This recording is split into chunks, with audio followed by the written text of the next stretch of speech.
Riddle is not very fond of Idia, calling him the most irritating person I've had the misfortune of meeting. They butt heads in a vignette where he goes to Idia's room to insist that he help with orientation preparations, and Idia refuses on the grounds that Ortho is not there to go with him. Riddle insists that he fulfill his duty as house warden, calling him irresponsible and demanding that he put in some effort. Idia responds, and here it comes. Unsupported generalizations to promote the true agenda. Everyone must assimilate. Individuality must be stamped out. Riddle says that he has always been of the opinion that Idia's agitating attitude is the last thing the school needs, calling him a useless shut-in. Idia calls Riddle a glory hog and Riddle accuses him of making Ortho do all his work, saying that he feels bad for Ortho, having to take on all the work of his irresponsible house warden. Idia tells Riddle that he will be attending orientation, but then he does not. Riddle says that Idia is as incompetent as ever. This interaction comes up again during Wish Upon a Star, when Trey and Deuce are discussing Idia's stubbornness. When Idia tries to stay behind with Train rather than confront Rolo during the Glorious Masquerade event, Riddle insists that he join the main group, and when Idia panics at the thought of talking to strangers, Riddle asks, "Why is he even here?" Riddle, much like every student, refuses to go to Idia's rescue during Phantom Bride. When Crowley and Ortho threaten them with the public relations disaster that the situation will become if Idia dies, Riddle responds, "I suspect the head mage would be held responsible if a scandal broke out. He'd have the most to lose." Upon learning that Idia is the son of the family that runs the Jupiter conglomerate, Riddle asks, why would someone from a distinguished family attached to a huge conglomerate act like he does? Idia describes Riddle as the traditional prince who's straight-laced due to his royal upbringing, but who occasionally shows some awkward tenderness during Phantom Bride. Despite how Riddle is a grade below Idia in school, he says that Riddle is close enough to an upperclassman, since he has been house warden longer. During Book 6, Riddle refuses to play video games because his mother has told him that they are addictive and can hurt academic performance. Idia goes on a long monologue about blaming video games for one's own lack of self-control, baffling Riddle. In the end, Riddle declares that he does not lack proper discipline, contrary to what Idia is implying, and Idia successfully goads him into playing a game. いいだろう。それならやってやろうじゃないか。そして、ゲームなんかじゃ僕の学力に傷一つつけられないことを証明してやる。楽しくてやめられなくなっても知りませんぞ。オルト、モニターにプレイできるゲームのタイトル一覧を表示して。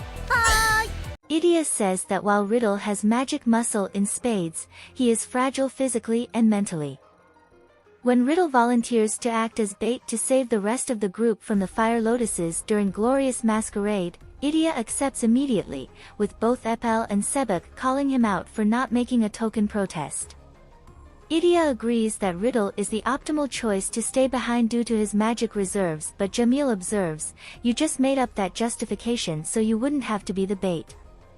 Idia is often referring to Riddle as Riddle Kyokan, which En translates as Taskmaster Riddle in events and as Instructor Riddle in the main story. He will also refer to him as Oni Kyokan Riddle when he thinks that no one can hear him, which is something like Demon Instructor Riddle, and En has localized as Mr. Impossible to Please. Idia introduced a new nickname for Riddle during Glorious Masquerade, the man who absolutely can't empathize with anyone, localized as Mr. Zero EQ, on En. Despite their differences, Idia installs a crossword puzzle app on Riddle's smartphone for his birthday. Riddle is also Idia's interviewer for his third birthday vignette. プレゼンターを担当するリドル・ローズハートです。イデア先輩、お誕生日おめでとうございます。There is a subplot in Book 5 of Idia refusing to give an in-person presentation of his research during the school's culture fair, and Riddle demanding that he does so, even offering to join Idia for practice sessions after school. Idia refuses, opting to design a text-to-speech program for him to lip-sync with, instead. Idia asks Ortho to keep the program a secret from Riddle, saying that he wants to wipe that smug look right off his face. Ortho reminds him that it is not nice to pick on underclassmen.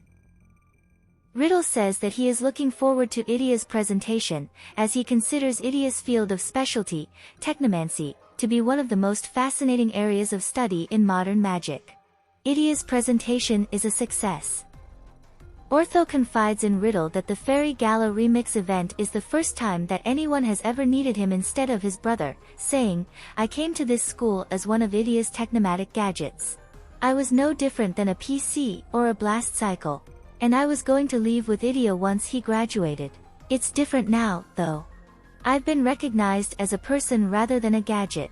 Riddle says that talking with Ortho has piqued his interest in technomatic engineering even further, and, "I'm sure your house warden is proud to have another exceptional student in his dorm. And I'm glad to study alongside you, Ortho Shroud." During Spectral Soiree, Ortho sets up a surprise for Riddle to try and get him interested in treasure hunting by pretending to find a clue, that accidentally ends up being a real clue, immediately confessing the misdirect to Ruggy. Ruggy tells him, "Never, ever tell Riddle what you just told me."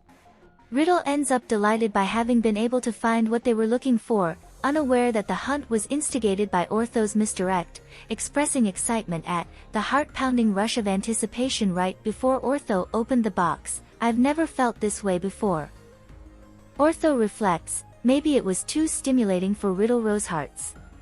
Afterwards, Riddle offers to teach Ortho how to ballroom dance to thank him and Ruggy for everything they taught him during their adventure together.